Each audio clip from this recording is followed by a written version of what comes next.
Pemirsa, di era transformasi digital, harta karun kita adalah data. Namun baru-baru ini, Pusat Data Nasional Sementara atau PDNS mengalami serangan hacker yang mengganggu akses data pada 210 instansi. Halo pemirsa, selamat datang dalam Corporate Insight, di mana kita akan membedah strategi, kinerja, dan sepak terjang korporasi dalam navigasi tantangan usaha. Saya Agung Hardiansyah, inilah Corporate Insight selengkapnya.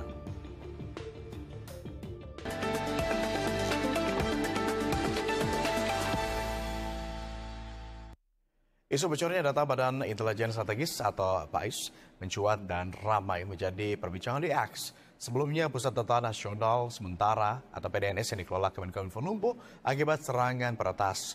Proyeksi kerugian tahunan akibat ransomware di kawasan Asia Pasifik bisa mencapai sekitar 265 miliar dolar Amerika Serikat pada tahun 2031 dengan peningkatan biaya tahunan sekitar 30% setiap tahunnya. Pada kuartal kedua tahun 2023, Interpol merilis bahwa satu dari setiap 44 organisasi di Asia Pasifik menjadi sasaran serangan ransomware. Di kawasan ASEAN, sekitar 65% organisasi mengalami serangan ransomware pada tahun 2022 dan 45% dari mereka membayar tebusan. Di Indonesia, pada tahun 2023 terdapat 3 sektor yang rentan menjadi serangan cyber. Di antaranya sektor teknologi, media, dan telekomunikasi. Diikuti sektor keuangan dan pemerintahan. Menteri Koordinator Bidang Politik, Hukum, dan Keamanan Hadi Cahyanto menyatakan sebanyak 30 layanan publik yang terdampak serangan siber terhadap Pusat Data Nasional Sementara 2 telah pulih. Berdasarkan hasil pemetaan dan validasi yang dilakukan terhadap 282 kementerian, lembaga, dan pemerintah daerah, PDNS 2 terdapat sebanyak 167 kementerian, lembaga, dan pemerintah daerah yang terdampak.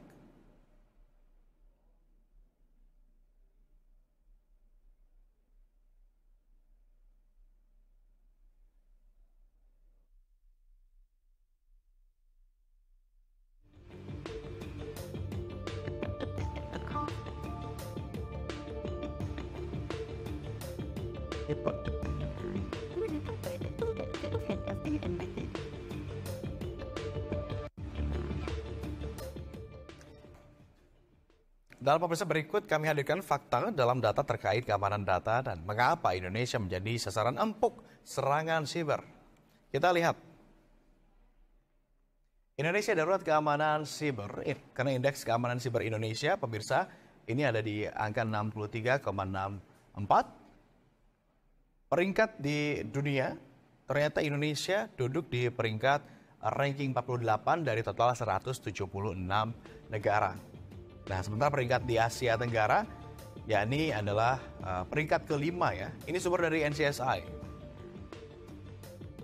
Berikutnya kita lihat serangan siber yang terus meningkat. Kita lihat ada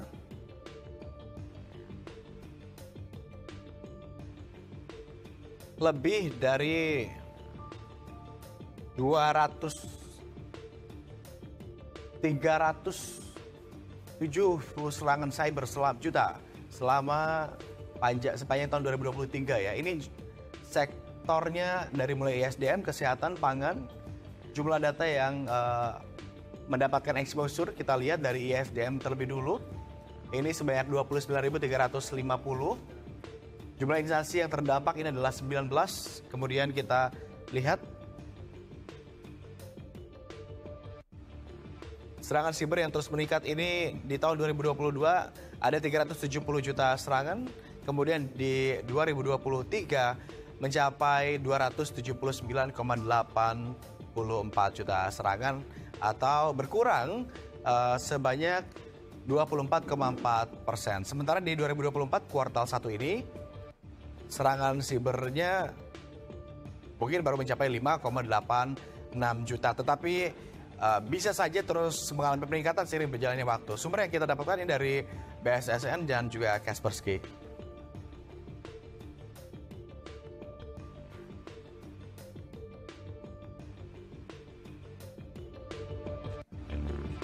Kita lihat berikutnya pemirsa.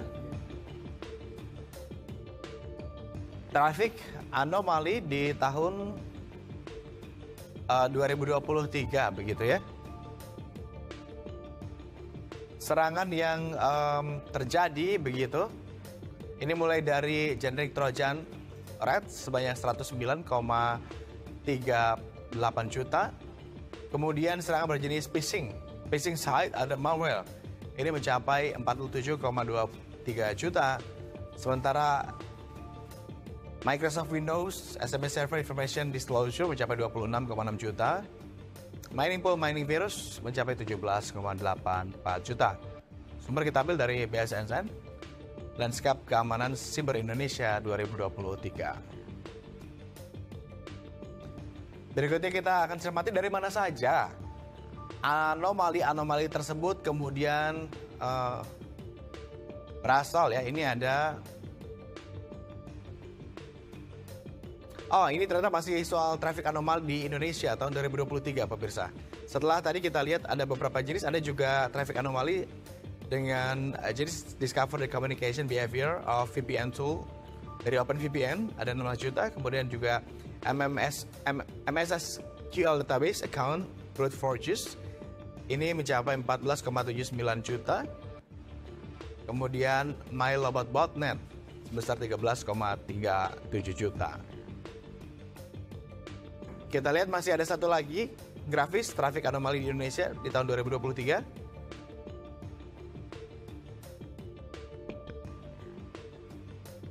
Mulai dari the remote connection tool Zero Tier is active 12,5 juta, kemudian Minor Mining Virus Activity 8,9 juta, kemudian Discovery Communication Behavior of the VPN tool WireGuard mencapai 8,26 juta. Berikutnya ini ada sumber anomali di tahun 2023 itu dari mana saja. Top 10-nya kita lihat. Indonesia ternyata tertinggi 124,6 juta, disusul Amerika Serikat 38,74 juta, Singapura 16,77 juta, Jerman 12,48 juta, Belanda 12,17 juta. Sumber kita lansir dari BSNN, Lanskap Keamanan Siber Indonesia 2023. Lalu 5 lagi kita lihat, ini adalah tujuan anomali. Tadi asalnya dari Indonesia, tapi ternyata tujuannya juga dari ke Indonesia juga ya, yang tertinggi di 208,61 juta. Kemudian Amerika Serikat menjadi tujuan anomali kedua, 44,26 juta, Jerman 12,62 juta, kemudian Belanda 9,21 juta, Prancis 9,16 juta. Sumber masih sama, kita lansir dari BSSN, Lanskap Keamanan Siber Indonesia 2023. Lalu kita lihat darknet exposure di Indonesia pada tahun 2023. Ini tadi sempat kita mention sedikit sektornya, kita cermati jumlah data exposure serta jumlah instansi. Kita mulai dari administrasi pemerintahan. Jumlah data yang terexposure ini mencapai 665.916. Instansi yang terdampak ada 134, sementara dari sektor keuangan jumlah data yang terekspos ini mencapai 165.085. Jumlah instansi yang terdampaknya ada 58. Dari TIK jumlah data exposure-nya mencapai 161.282. Jumlah instansi yang terdampak mencapai 29, dan transportasi terakhir kita lihat jumlah data exposure-nya mencapai 56.925, sementara jumlah instansi yang terdampak ada di 63 instansi. Sumber masih dari BSSN, Lanskap Keamanan Siber Indonesia 2023. Dan pemirsa, ini dia dampak atau kerugian ekonomi akibat peretasan data. Duduk di peringkat 1, Amerika Serikat mengalami kerugian yang paling besar begitu akibat dari peretasan data dengan nilai mencapai 9,48 juta US dollar. Kemudian di Timur Tengah kita lihat kerugian ekonomi akibat peretasannya mencapai 8,07 juta US dollar. Disusul Kanada, kerugiannya mencapai 5,13 juta dolar Amerika. Jerman, kerugian mencapai 4,67 juta US dollar. Jepang 4,52 juta US dollar. Dan ASEAN mencapai 3,05 juta US dollar. Sumber ini kita lansir dari IBM Cost of Data Breach Report 2023.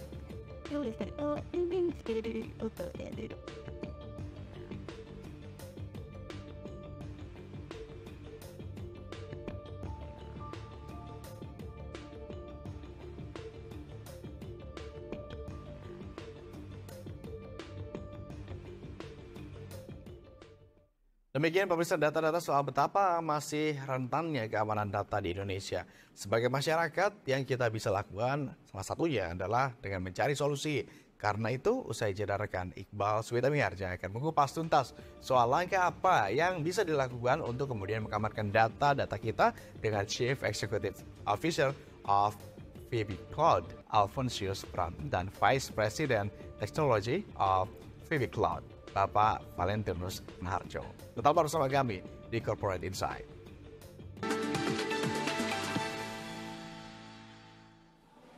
Kembali lagi dalam Corporate Insight dan saat ini kita sudah kehadiran tamu spesial dari VB Cloud, yaitu Chief Executive Officer of VB Cloud Alphonsus Bram dan Mas Valentinus Raharjo, Vice President Technology of VB Cloud. Selamat datang di studio IDTV. Terima kasih. Bapak-bapak, gentlemen, thank you for coming. Karena memang isu terakhir masih hangat sekali terkait keamanan siber, begitu ya. Isu keamanan siber ini masih hangat jadi perbincangan, dan apakah sebetulnya ada SOP khusus, Mas, tentang keamanan cyber? Infrastruktur apa saja sebetulnya yang harus ada? Mungkin dari Mas Bram terlebih dahulu. Ya, terima kasih Mas Iwan. Jadi kalau kita bicara mengenai keamanan siber ya, ketika kita bicara SOP, kita bicara pencegahan nih. Ada 3 hal sebenarnya yang kita memang perlu utamakan. Yang pertama adalah sebelum kita jauh ngomong ke security-nya, kita make sure kemerdekaan data dari pemilik datanya itu kita amanin dulu nih. Oke. Jangan sampai nanti kalau udah ada yang ambil, kebingungan, kita nggak bisa restore. Itu nomor 1, itu udah paling dasar. Kedua adalah security-nya. Bagaimana security-nya melakukan monitoring. Bagaimana kita tahu, analoginya gini, ketika sudah kita pasang CCTV, bagaimana kita bisa tahu bahwa itu pencuri atau bukan? Oke. Seringkali orang punya CCTV, tapi orang nggak tahu ini yang mana pencuri. Hanya sebagai aksesoris begitu. Hanya aksesoris. Hanya aksesoris. That's why zaman sekarang ada namanya Security Operation Center. Ini sekarang sudah memang lagi cukup bombastis sekali, terutama setelah case ini. Memang permintaan cukup naik. Oke. Untuk SOC. Yang ketiga adalah bagaimana kita membentuk sebuah awareness dari sisi pengguna. Pengguna di sini siapa? Pengguna di sini adalah semua yang berkaitan terhadap aplikasi ataupun penginput data, semua yang memang mengakses data itu harus punya awareness-nya nih. Jangan sampai mereka melakukan hal-hal yang salah, yang di luar dari yang sewajarnya dilakukan, and then itu menjadi celah untuk serangan siber itu masuk. Nah, ini yang kita harus waspadai secara SOP. Oke, hal-hal memang seperti itu yang perlu diwaspadai. Boleh dielaborate kelebihan dan kekurangannya nggak sih, Mas, dari infrastruktur tersebut? Kalau kita bicara infrastruktur dalam artian elaborasinya dari sisi infrastruktur, kita bicara gini, ketika kita bicara cloud sama non-cloud, on-premise, ya kan zaman sekarang ini kan semuanya udah digital ya. Ada yang cloud, ada yang on-premise. Oke. Kalau buat kami tipikal satu garis di mana kami percayanya hybrid. Oke. Karena masing-masing ada pros cons-nya. Ketika kita bicara infrastrukturnya itu on-premise, which is itu dimiliki oleh customer, bukan di cloud digitalisasinya, maka ya kemerdekaan datanya di tempat mereka. Tapi apakah investasi mereka cukup untuk mengejar dari kebutuhan digitalisasi yang sekarang terlalu cepat? Saya terlalu cepat. Ya sebenarnya seperti government kita aja kita bicara. Ketika kita bicara government mau digitalisasi, seberapa cepat kita bisa beradaptasi? Karena teknologi setiap tahun kan berubahnya terlalu cepat ya. Nah, disinilah kita harus bicara. Tapi kalau kita bicara on cloud, semuanya memang sudah disediakan oleh si pengelola atau si providernya. Maka prosesnya akan lebih cepat karena tidak perlu deploy ulang dari nol. Baik. Tapi kita harus perhatikan dari sisi kembali SOP-nya, pencegahannya. Jangan sampai nanti data kita nggak bisa kemana-mana, data kita hilang, kita udah selesai. Nah, itu yang kita juga harus waspada. Menarik sekali ketika disebutkan tentang kemerdekaan datanya itu sendiri, sejauh mana bisa dirilis begitu ya? Yes, Oke. Mas Valen, terkait soal ransomware yang jadi perbincangan karena masuk ke sistem data begitu. Apa sebetulnya ransomware sih dan bagaimana kacamata awam nih dapat mencerna ini dengan mudah? Karena kadang kita taunya ya udah virus saja begitu ya. Ransomware beberapa waktu lalu Bjorka, ransomware. Mungkin nanti pasti ada lagi dong. Boleh dijelaskan sedikit untuk mencerahkan nih tentang edukasi ransomware? Very simple ya sebenarnya. Jadi ransomware itu perangkat lunak sebenarnya. Oke. Itu software. Jadi kayak kita punya di laptop gitu ya, kita ada install aplikasi dan segala macam, it's just application. Cuma aplikasi itu dia akan melakukan enkripsi data. Jadi dia mengunci datanya, kalau bahasa awalnya jadi menyandra. Jadi data kita tuh disandra, kita nggak bisa ngapa-ngapain. Ujungnya adalah dia akan melakukan dekripsi. Kalau memang kita berhasil membayar gitu ya. Tapi kalau dia nggak mau membayar ya udah data kita hilang. Kalau belum tentu hilang sih sebenarnya, bisa aja dia cuma ngambil, ya dia leave it as it is aja. Mereka menamakannya diri mereka ransomware begitu atau kita menamainya? Ransomware itu kan sebenarnya ransom kan menyandra ya, gitu ya. Ware itu ya software sebenarnya. Jadi software menyandra. Oke, menarik sekali ini. Banyak sekali masyarakat awam yang terus berbicara tentang ransomware tanpa mengetahui sebetulnya ransomware itu apa. Nah, diperlukan katanya hingga 700 miliar rupiah anggaran Mas untuk keamanan siber. Semahal itukah untuk keamanan siber 700 untuk memang sejumlah data dari sebuah negara dengan instansi-instansi tertentu tentunya tidak membackup semuanya sepertinya. Bagaimana Mas? Itu relatif ya. Relatif. Nah, kalau kita bicara, kita compare dengan negara lain, 700 miliar itu masih belum ada apa-apanya sebetulnya. Sebetulnya apakah memang dibutuhkan 700 miliar? Kita bicara kalau kita bangun data center dari zero, from the scratch, itu udah pasti jauh lebih besar lagi. Tapi kembali, apakah 700 miliar ini sudah dipakai untuk sesuatu yang efisien? Ini kan yang perlu dicek. Tapi kalau misal saya ditanya, apakah 700 miliar ini masuk akal atau enggak? Sebenarnya ya memang ongkos untuk membangun sebuah digitalisasi. Ketika kita memilih untuk kita membangun sendiri, costingnya pasti akan sangat besar. Nah, jika memang anggaran sebesar ini negara kita punya 700 miliar dengan cost sebesar ini, apa saja sih yang bisa dilakukan? Ya, kalau kita bicara cost, apa aja yang kita bisa lakukan? Dari nomor satu nih ya, paling dasar sebetulnya. Kalau saya lihat adalah bagaimana kita bisa membereskan data-data yang ada dulu. Jadi kalau sebenarnya apa yang pemerintah gaungkan mengenai Indonesia Satu Data, itu menurut saya sudah sangat bagus. Better fokus di situ dulu, jangan fokus terlalu banyak di aplikasi ABC. Kemarin Pak Presiden juga mengatakan aplikasi kita banyak sekali. Ya kan? Karena kita sudah tersandera dengan fokus kita adalah aplikasi adalah segalanya. Ini sudah mindset yang salah. 700 miliar harusnya kita pakai untuk fokus kepada data. Kan kalau kita bicara the new resources, ya, the new oil, the new currency is data, bukan application. Aplikasi nggak akan bisa jalan tanpa ada data. Makanya ransomware yang disandera datanya, bukan aplikasinya. Nah, fokus 700 miliar itu kita bereskan dulu dari datanya. Dari mulai bagaimana data di digitalnya maupun 700 miliar better buat saya kita bereskan. Nih, data jangan sampai ada dokumen seperti kartu keluarga atau apa, jangan sampai ada jadi bungkus koran, bungkus gorengan lagi deh. Iya, itu jadi lebih better 700 miliar kita fokus di pengamanan cyber datanya, baru dari situ kita bicara aplikasinya kita bangun. So data is everything, data is the currency. Mas Valen, seberapa tebal perisainya kalau dana sebegitu kita aplikasikan? Karena memang ketebalan yang bisa dijebol, apa setipis apa, bagaimana? Ya, balik lagi ya, tadi seperti itu Bram juga sempat sampaikan, kalau memang yang namanya 700 itu relatif. Jadi manis relatif. Kita perlu, menurut saya, kalau ditanya seberapa tebal, ya seberapa mampunya juga, hackernya juga bisa melakukan itu gitu ya. Jadi menurut saya is relatif, tapi balik lagi, yang menurut saya kita harus fokus adalah lebih ke arah awareness dan juga dari sisi keamanan datanya itu tersendiri gitu ya. Jadi awareness plus mungkin yang perlu saya highlight juga adalah klasifikasi data. Karena as per today, I don't think Indonesia punya klasifikasi data. Terkait tersebut, Indonesia juga menjadi negara sumber dan sasaran anomali siber. Kenapa sih, Mas? Karena nomor satu, data di Indonesia itu, ya kita kan salah satu penduduk terbesar di dunia. Oke. Kalau kita bicara udah jumlah penduduknya banyak, let's say, nih Mas Iqbal, saya sama Pak Valen, minimum kita punya 3 data. Ya. Ya kan? Ya itu apa? Tanggal lahir. Itu baru data tanggal lahir untuk 3 orang. Ya kalau berapa ratus juta, dikali kita ngomong tanggal lahir aja udah berapa ratus juta tadi. Itu bisa diolah dan itu bisa dipakai, bahkan bisa dimanipulasi. That's why kenapa Indonesia dijadiin salah satu sasaran? Ya karena di sini oilnya di sini semua, resourcesnya di sini. Infrastrukturnya belum kuatkah jadi sasaran empuk begitu? Saya boleh mengatakan infrastruktur tidak kuat bisa jadi salah satu alasan. Mungkin mereka melihatnya ini satu celah.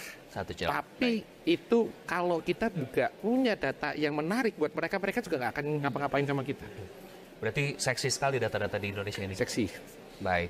Nah, terkait iklim serangan siber di Indonesia ini begitu mendukung kan, faktor apa saja sih yang mendukung kejahatan siber ini dapat tumbuh subur selain memang tadi salah satu faktornya kan katanya infrastruktur Mas yang kurang mungkin. Sebetulnya apa lagi? Mas, mungkin kalau menurut saya sih lebih ke arah literasi digitalnya. Literasi digital, awareness. Kita berikan ke awareness karena mungkin kita bisa dibilang kita jumping terlalu jauh dari masyarakat yang tidak melek IT. Jadi yang begitu besarnya dengan IT gitu ya, apalagi kita as we know ya, kita ngomong kayak semacam sosial media, kita jadi salah satu yang paling tinggi di dunia gitu kan.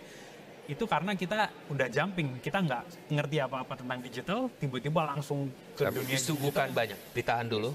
Kita sambung nanti di segmen berikutnya pemirsa. Corporate Insight akan segera kembali dengan VB Cloud. Tetaplah bersama kami.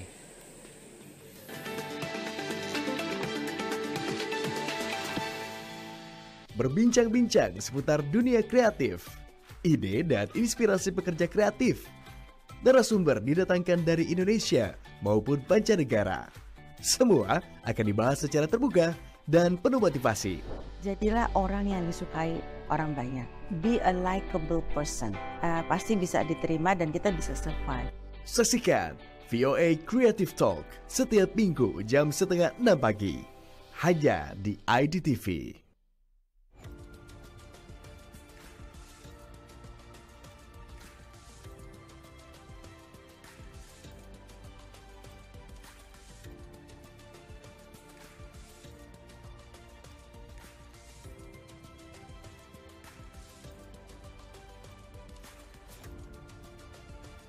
Saksikan Euromax setiap Jumat jam 6 pagi.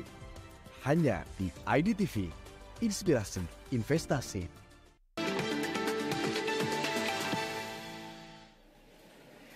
Terima kasih Anda masih bersama Corporate Insight. Kita masih bersama Chief Executive Officer of VB Cloud, Alphonsus Bram, dan Vice President Technology of VB Cloud, Valentinus Raharjo. Kita lanjutkan tadi, maaf terpotong, kesadaran atau literasi yang memang begitu kurangnya. Jadi itu juga menjadi sebuah tantangan begitu ya Mas Valen. Bagaimana itu harus kita tingkatkan dan optimalkan? Menurut saya balik lagi ke dari kurikulum juga ya. Kalau kita mau ngomong basicnya lagi, karena kita nggak pernah touch masalah kurikulum digital itu ke anak-anak muda kita seperti itu. Karena kita selalu loncatnya ya udah mereka udah bisa pakai gadget, udah bisa pakai apapun, dianggap mereka sudah ngerti. Padahal literasi digital seperti as simple as bagaimana kita menjaga supaya kita kita nggak ngeklik sembarangan nih, email sembarangan, atau misalnya ada ajakan-ajakan tertentu yang tidak perlu kita klik gitu ya misalnya, itu kurang banget. Kurang banget. Nah, terkait kejahatan siber ini tidak dapat diselesaikan oleh satu negara saja. Kejahatan siber menembus lintas batas negara, tentu it's borderless ya Mas. Regulasi seperti apa yang diperlukan dari pemerintah Mas Bram? Sebenarnya regulasi yang sekarang ada, which is PDP yang terbaru aja, ini sebenarnya sudah menjadi satu basic yang menurut saya udah cukup bagus. Tapi bagaimana implementasinya itu nanti berjalan, itu yang menjadi sebenarnya PR bersama. Karena pemerintah sebagai regulator, tapi kita sebagai, contohnya kayak kami aja sendiri, penyelenggara sistem elektronik nih, PSE. Bagaimana kita menerapkan itu? Masih banyak dari PSE yang lain juga masih banyak yang dalam tanda kutip don't care akan hal itu. Nah inilah yang memang kita perlu giatkan, kita perlu dorong gimana caranya supaya semuanya ini jaganya bersama-sama. Nggak bisa pemerintah jalan sendiri, menurut saya It's tough ya, Ya. it's tough. Karena harus didukung juga pemilik datanya itu sendiri, Yes. which is masyarakatnya kita. Betul. Nah, soal keamanan ini kan ada infrastruktur yang tadi harus sudah ada begitu. Seberapa siap sih kita memiliki infrastruktur tersebut di Indonesia? Karena memang pemerintah perlu juga pihak-pihak lain, mau itu swasta, masyarakat yang pemilik datanya. Boleh dijelaskan elaborasi kedua jenis pengamanan yang diperlukan sebetulnya dari infrastruktur ini, Mas? Oke, kalau pandangan saya nih ya, saya itu suka dengan salah satu negara yang mereka bekerja sama dengan swasta, mendirikan namanya government cloud. Oke. Yang mana cloud ini benar-benar dibangun sedemikian rupa, and then di handover kepada pemerintah, which is di beberapa negara mereka dilimpahkan ke ke tentara. Oke. Sebagai bagian dari angkatan cyber. Oke. Mungkin kalau di Indonesia apakah mungkin itu di BSSN, apakah itu nanti under kepolisian ataupun ke TNI. Nah, inilah yang menurut saya itu penggunaan yang paling bagus. Kenapa? Kita nggak perlu develop atau search atau cari lagi bentuk yang paling cocok buat negara seperti apa. Karena mereka sudah punya bentuknya. Tapi kemerdekaan datanya tetap menjadi milik kita. Kita tinggal utilize, teknologi berkembang seperti apa, mereka akan taruh di situ lagi. Kita nggak perlu cari tender ulang lagi, siapa yang bisa deploy lagi, kita nggak perlu. Karena by the end, yang kita pentingin apa sih? Datanya dulu nih. Itu lagi. Balik lagi ke datanya dulu. Gitu. Nah, bagaimana kita bisa belajar sistem tersebut biar tidak membuang-buang waktu? Karena time is also the currency after data gitu, Mas. What need to do know-how-nya? Saya rasa pemerintah, sepengetahuan saya nih, saya rasa pemerintah sudah banyak melakukan case study ya dari beberapa negara. Jadi tinggal bagaimana mungkin butuh satu dorongan lah dari atas bahwa semua kebutuhan digitalisasi ini harus dikelola oleh satu bagian dan tanggung jawabnya juga menjadi salah satu bagian dan diaudit oleh bagian yang lain. Sehingga ini jelas nih, ini menjadi tanggung jawab siapa? Kalau kasus kayak kemarin kan jadi, ini tanggung jawab si A, ini tanggung jawab si B, lempar-lemparan. Tapi kalau kita sudah jelas, clear, government cloud ini siapa pengelolanya, regulatornya siapa, pengelolanya siapa, yang wajib audit siapa, yang menggunakan siapa. Jadi kita asumsikan pengelolanya itu ya negara sendiri, tapi ditaruh di dalam satu lembaga. Nah, menurut saya dengan cara seperti itu akan jauh mempercepat, akan jauh lebih bagus. Sama halnya mungkin di VB Cloud begitu ya, orang tahu tanggung jawabnya adalah Mas Valen begitu ya. Jadi klien nyasarnya Mas Valen gimana nih aplikasiannya. Dan segi klien pasti kan banyak sekali yang transit shifting ke digitalization dan segala macam, menemukan kesulitan kan dalam hal tersebut, mungkin hal kecil dari segi klien dan dalam bisnis. Sebenarnya kalau dari sisi bisnis, customer nggak terlalu berat lah ya, karena mereka at the end of the day mereka juga sudah sadar, apalagi dengan COVID kemarin mereka quote unquote harus dipaksa berpindah ke digital gitu ya. Jadi mereka secara literasi digital mereka oke. But sometimes the challenge is again it's all about money ya. Balik lagi ke duit lagi, budget lagi gitu ya. Tapi investasi. Investasi. Tapi disitulah perannya kita sebagai PSE tadi, pengelola sistem elektronik, untuk ngebantuin baik itu negara ataupun sektor swasta. Nah, pemerintah memperkirakan nilai ekonomi digital di Indonesia, gentlemen, bahwa diharapkan akan berada dalam kisaran 130 miliar US dollar. Dengan nilai ekonomi yang tinggi seperti ini, potensi kerugian akibat serangan cyber pun juga semakin tinggi begitu. Bagaimana langkah mitigasinya? Selain memang tadi data is the currency, timeline is also the currency. Too many currency to be considered gitu, dan untuk banyak sekali dan mitigasinya. Apa yang harus dilakukan sektor-sektor terkait begitu untuk mengantisipasi hal tersebut? Kalau kita bicara 130 miliar US dollar ya. Itu kita bandingkan, kita berangkatnya simpel deh. Kita 130 miliar US dollar dengan investasi 700 miliar itu masih, investasi kita tuh masih sangat kecil. Padahal kita bisa grow sampai 130 miliar US dollar.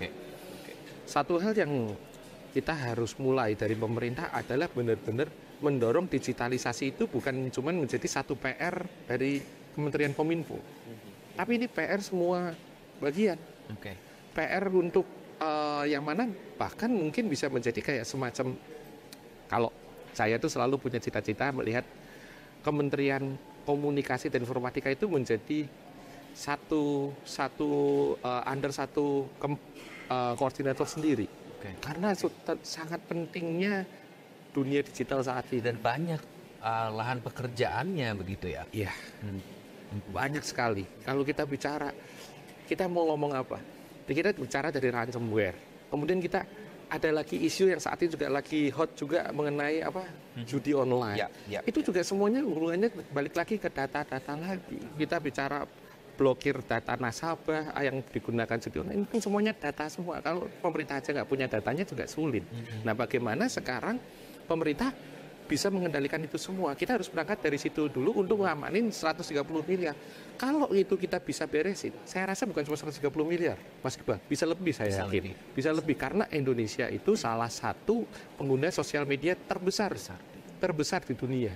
Dan perusahaan dari US, dari China, semua kan mata nyorotnya ke sini.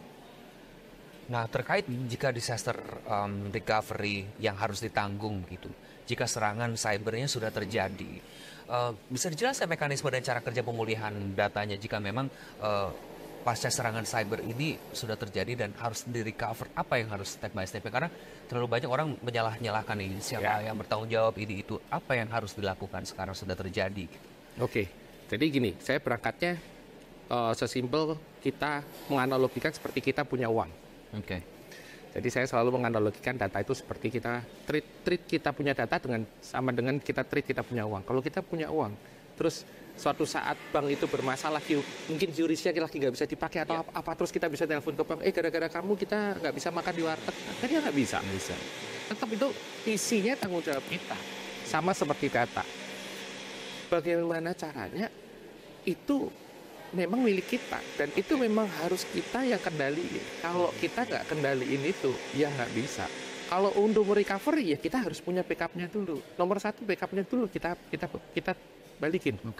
Kalau kita backupnya aja udah nggak punya, at least punya nggak sih checkpoint sebelumnya, data sebelumnya, apakah mungkin 3 bulan yang lalu, apakah tahun yang lalu, itu dulu. Sisanya kita doing manual. Kalau memang ada data hilang, itu pertama kita bicara data hilang untuk kita recovery. Kedua, kita juga harus jangan lupa, kita harus recovery, cari data kita hilang pergi kemana. Nah, disitulah peranan dari namanya external threat intelligence. Apa itu, Mas? External threat intelligence jadi tugasnya gini, dia seperti satu services yang tugasnya adalah cari artefak yang sudah dicuri, yang ada di dark web, yang ada di market, di black market, kita cari. Nah, kalau memang itu sampai ditemukan, kita bisa minta bantuan mereka untuk men-take down, tarik balik datanya. Jadi itu memang satu services baru di Indonesia, namanya external threat intelligence, dan saya sudah mulai jalankan di beberapa customer, itu sangat membantu. Sangat membantu. Secara teknis nih Mas Valen, kita tuh harus backup data tuh berapa kali sih dalam periode waktu yang berapa lama? Seminggu sekali kah atau terus menerus kah, dan bagaimana sebetulnya itu kan sebetulnya edukasi yang sangat simpel ya. Sebenarnya balik lagi ke nature dari bisnisnya. Jadi kalau bisnis memang dengan perubahan data yang begitu cepat, contoh kita ngomong seperti retail gitu ya. Retail itu kan hampir per detik, bahkan per milidetik gitu ya, apalagi dia online. Berarti emang backupnya harus sedemikian rupa. Dan dia harus memikirkan juga cut loss-nya mau diangkat berapa.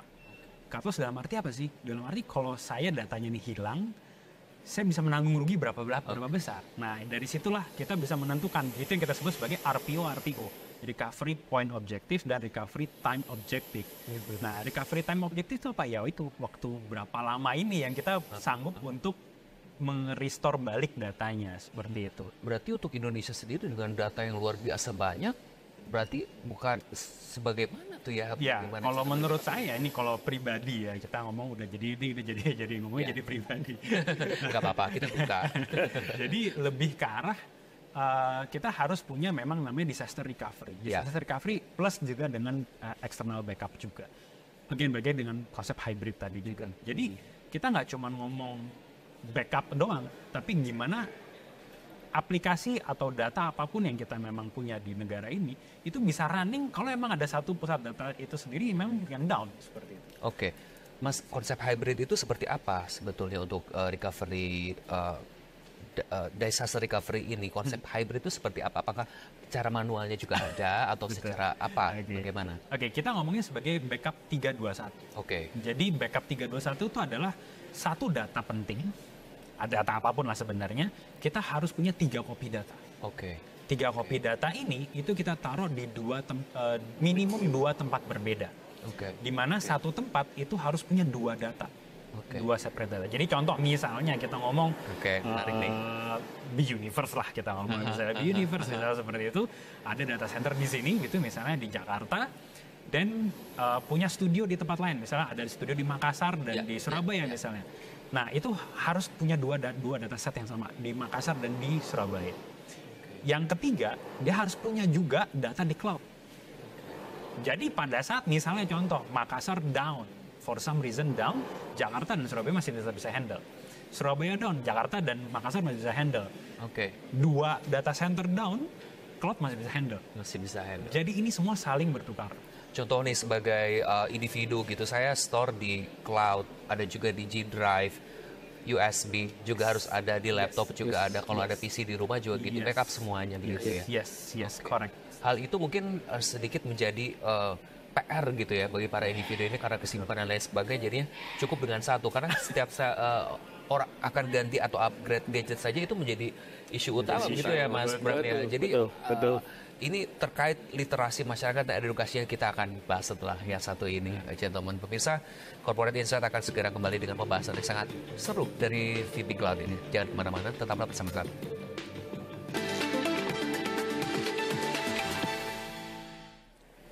Terima kasih masih bersama Corporate Insight dan kita lanjutkan diskusi yang sangat menarik dengan VB Cloud, Mas Bram dan Mas Valen terkait literasi masyarakat dan edukasi tentu tentang digitalisasi dan lain sebagainya. Masyarakat menjadi pihak yang paling dirugikan begitu jika ada serangan siber. Kita coba breakdown apa saja sih sebetulnya kejahatan siber yang ada selain bobolnya data, mitigasinya seperti apa, dan lain sebagainya. Apa sih yang harus dilakukan saat serangan terjadi dan apa yang harus dilakukan juga ketika kita mendapatkan ancaman cyber? Karena kadang sudah hilang, tapi ada juga yang sebelum hilang, ancamannya sudah hadir dan menyerang duluan. Gitu. Ada lagi ancamannya palsu. Ya, itu bagaimana untuk mengidentifikasinya begitu ya? Ya, dari gini, kita bicara 2 nih ya. Pencegahan dan identifikasi. Karena ini kan jadi 2 hal yang berbeda. Pencegahan, tadi kita udah bahas, kita harus punya replicate datanya, backup datanya, dan lain sebagainya. Ketika kita teridentifikasi kita terkena serangan, dan kalau misalnya itu adalah real serangan, benar-benar serangan yang terjadi, yang nomor 1 kalau menurut saya adalah, kalau buat saya biasanya saya akan take down untuk menjadi offline dulu. Saya nomor 1 tuh selalu seperti itu. Kemudian kita coba lihat dulu ini masalahnya apa. Seringkali kita nggak sadar bahwa sebenarnya masalahnya cuma sepele. Masalahnya itu cuma karena ini let's say saya pernah ketemu customer yang Bapak kena ransomware. Saya cuma bilang, tenang Pak, Bapak sudah ada backup.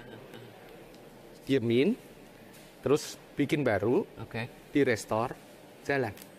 Sometimes cuma sesimpel itu kok kita untuk bisa merecover kalau kita punya backup datanya itu Untuk mengidentifikasi nanti kan akan kelihatan bahwa begitu ransomware itu nyerang atau apapun serangan sibernya itu akan terlihat.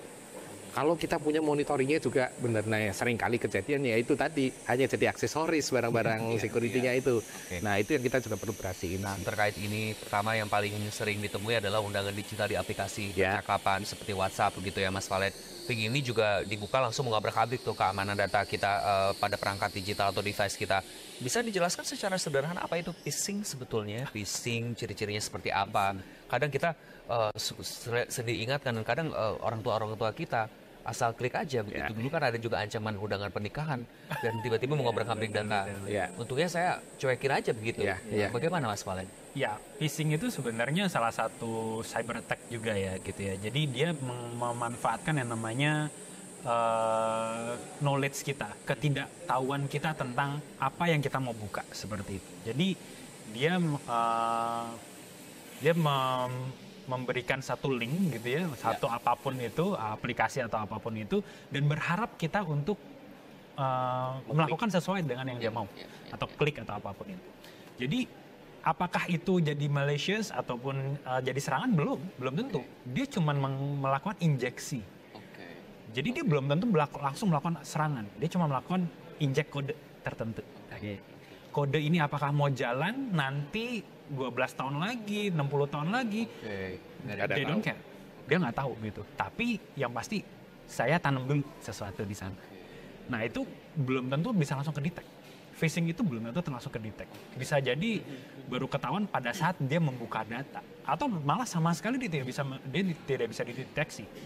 Dan itu sudah terjadi beberapa kali. Dimana kalau pernah lihat di beberapa sosial media, itu ada orang yang menghack handphone kita gitu ya. Kita nggak sadar kamera kita lagi on. Microphone kita lagi on, data kita lagi di copy, itu bisa seperti itu. Dan itu salah satu tipe-tipe phishing. Nah, langkah utama ketika hal ini terjadi atau ketika phishing ini terjadi sama kita apa? Karena kita kan langsung panik. Minimal kita ke ITC. Apa yang harus kita lakukan? Kalau lagi di kantor kita pasti cari orang IT dan belum tentu orang IT paham. Betul.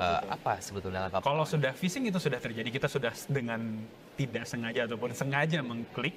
Salah satu yang harus kita lakukan adalah kita reset semua password. It's the very easy. Reset semua password. Blok semua activity yang mengarah ke internet. Karena mereka nggak mungkin terjadi serangan dari intranet atau dari dalam, itu nggak mungkin. Misalkan password sosial media terhack gitu, itu kan berkaitan dengan email yang kita riset dulu atau email. Justru yang paling penting adalah rootnya. Kalau dari saya dari rootnya, dari emailnya terlebih dahulu, itu yang paling penting. Dan email ini pasti kan kita gunakan di semua kita punya account kan, bahkan apa ke mobile banking juga kita juga lakukan. Kemudian yang kedua adalah yang berhubungan dengan financial. Jadi yang dengan financial juga harus kita langsung blokir. Kalau perlu kita telepon ke bank ataupun ke institusi tertentu, nah itu kita langsung lakukan. Nah, seberapa urgensi untuk melakukan itu ketika hal itu terjadi atau emang harus pasti wajib dilakukan? Wajib dilakukan. Tidak ada negosiasi, pemirsa. Terkait bagaimana faktor apa saja sih agar progres pengamanan dalam dunia digital ini dapat maksimal? Siapa saja sih pihak yang wajib dan harus terlibat? Tadi kan sudah disinggung kita sendiri dari mulai kita harus memahami apa yang menjadi tanggung jawab kita, minimal password, data-data. Nah, kadang kita dengan mudahnya ngupload kita happy birthday surprise udah ketahuan tanggal lahir, atau kita lagi selfie di depan rumah ketahuan lokasi rumah kita di mana segala macam. Itu harus dihindari, tapi kadang kan kita flexingnya luar biasa. Gimana nih, Mas Bram? Kalau kita bicara flexing ini masalahnya, zaman sekarang masalahnya itu jadi gaya hidup ya. Tapi at least beberapa pengamanan itu sebenarnya sudah mulai, kalau saya lihat dari financial institution, mereka sudah memberikan penambahan tertentu. Nah, cuman memang mungkin sedikit nambahin dari Pak Valen, bagaimana pengamanan kita. Jadi contoh kayak saya ulang tahun saya juga satu kantor udah pasti tahu. Begitu saya dikasih surprise, maka 100 orang akan nge-posting. Begitu akan diposting CEO-nya ya Pak. Belum lagi nanti diposting sama akunnya VP Cloud. Belum lagi ntar sama VP Cloud di reshare lagi. Akhirnya akan banyak orang tahu. Nah, jadi apa yang saya lakukan? Saya at least mengatur setting. Contoh, saya punya email, saya pasang multifaktor authentication-nya. Jadi mau orang mau punya data saya pun kita bikin gimana caranya mereka nggak bisa berkutik. Itu penting sekali. Kita akan kembali di segmen terakhir. Siap. Pemirsa, kita akan segera kembali dengan Corporate Insight masih bersama VP Cloud. Jangan kemana-mana.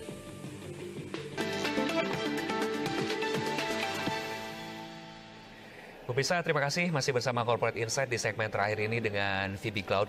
Dari tadi kita sudah membahas soal keamanan siber, berbagaimana seluk-beluknya, Mas. Tentu juga tentang literasi dan permasalahan di dunia digital saat ini.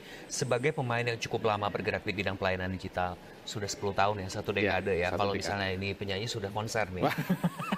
VP Cloud memiliki jawaban apa nih atas persoalan-persoalan di dunia maya saat ini? Silakan. Jadi gini Mas Iqbal, kita berangkat dari fondasinya. Memang begitu kemarin rame isu, beberapa customer kontak ke kita, ada beberapa lembaga juga kita bantu juga ke mereka. Tapi pada dasarnya gini, yang sekarang kita sedang gaungkan, kita sedang campaignkan adalah bagaimana caranya kita mendorong semua customer kita ataupun siapapun itu, at least di bidang enterprise atau di commercial business dulu, mereka harus aware. Terutama para CFO yang selama ini nahan-nahan budget, ya. Ini sudah bukan timingnya lagi untuk kita tahan budget, tapi kita harus pakai untuk make sure backupnya kita punya. Jadi kita memang lagi dorong bagaimana caranya setiap company, mau UMKM sampai yang enterprise bisa punya backup dengan mudah dan cepat. Jadi pengimplementasiannya pun bisa cepat. Jadi kita kerjasama dengan beberapa bagian juga, sehingga kita punya kita bisa put storage di Jakarta, kita bisa pakai untuk membantu mereka melakukan backup. Bahkan kita sedang prepare, kita bisa taruh backup itu sampai di lokasi atau kantor dari si customer itu sendiri. Itu yang kita sedang preparekan juga. Kalau menurut Mas Valim bagaimana terkait hal ini? Bagaimana pandangan VB Cloud? Apalagi memang VB Cloud ini memiliki jawaban nih persoalan-persoalan termasuk VB Solutions, backup, security dan lainnya. Bagaimana tanggapan? Ya, kalau dari saya pribadi kita ngelihatnya yang namanya problem is always there is a solution, gitu kan ya. Mau siapapun kalau bukan VB yang jalanin, orang lain juga pasti akan jalanin gitu. Tapi kita mau bergerak cepat gitu ya. Dalam arti apa? Dalam arti kita mau memang membangun literasi dulu. Jadi banyak banget customer, nggak cuma customer VB, customer di luar sana. Mereka nganggep backup atau security itu job kesekian. Padahal yang namanya security is always job zero. Jadi job sebelum pertama kali ya udah mikirnya udah security dulu gitu. Dan yang kedua adalah mikirnya backup dulu gitu. Gimana kita harus melakukan backup gitu kan. Jadi sebelum kita mikirin production yang mau seperti apa dan bagaimana, kita harus mikirin dulu security dan backupnya gitu. Jadi kalau ini sudah terjawab dan menurut saya ya VB kita is very competent on that. Kita bisa bantu customer kita. So VB one of the solutions. Jelaskan VB Cloud berpartner dengan siapa saja nih Mas Bram, so far selain dengan Bioniverse of course ya Pak.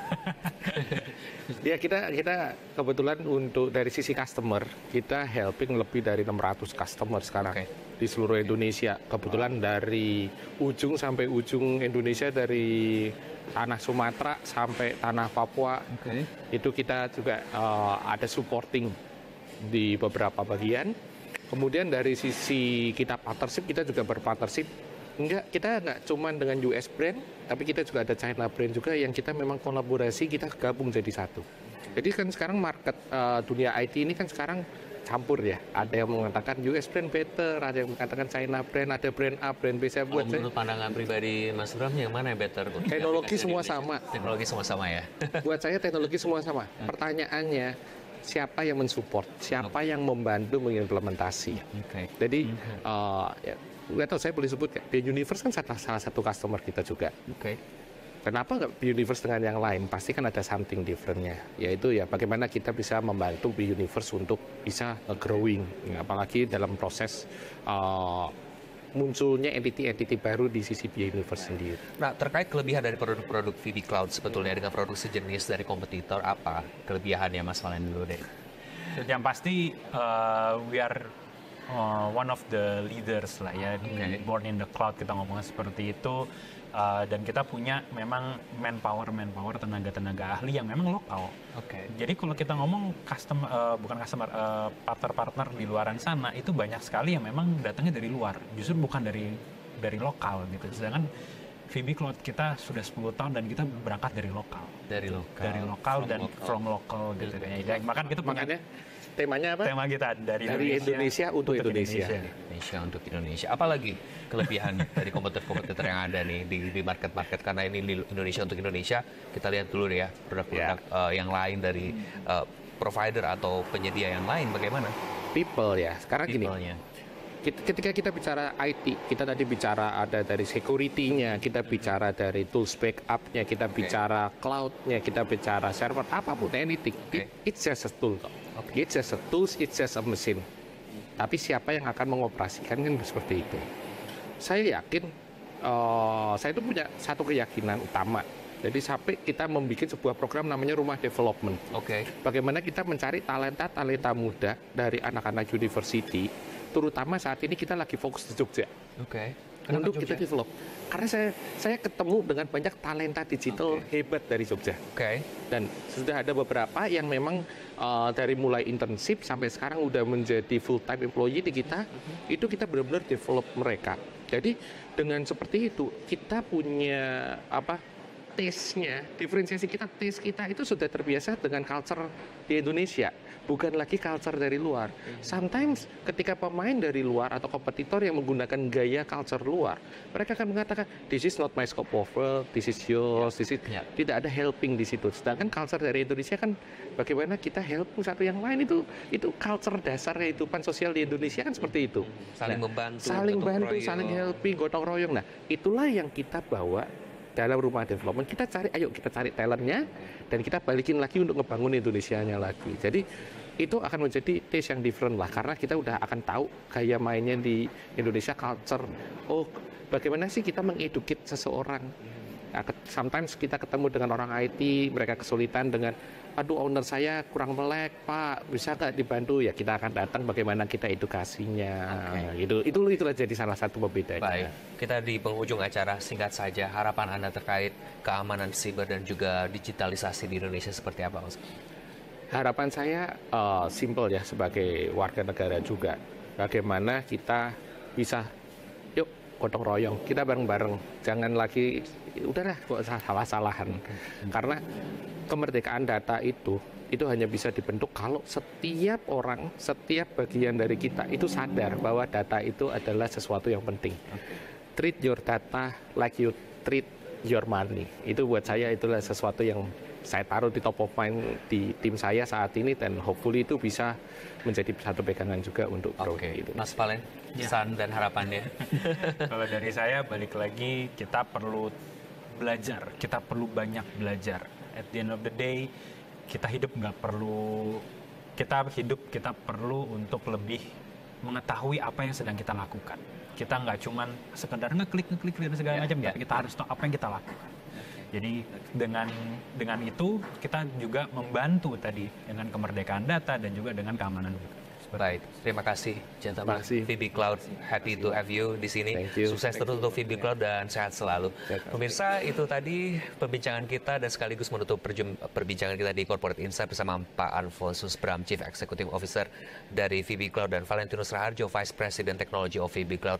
Dan terima kasih atas kebersamaan Anda. Saya Iqbal Swita Miharja undur diri. Jangan lupa saksikan IDTV di First Media Channel 419 HD dan Channel 2 SD, IndiHome Channel 117 dan live streaming di investor.id serta aplikasi video serta Dance TV dan Oxygen TV. IDTV, inspirasi investasi. Tahan dulu ya.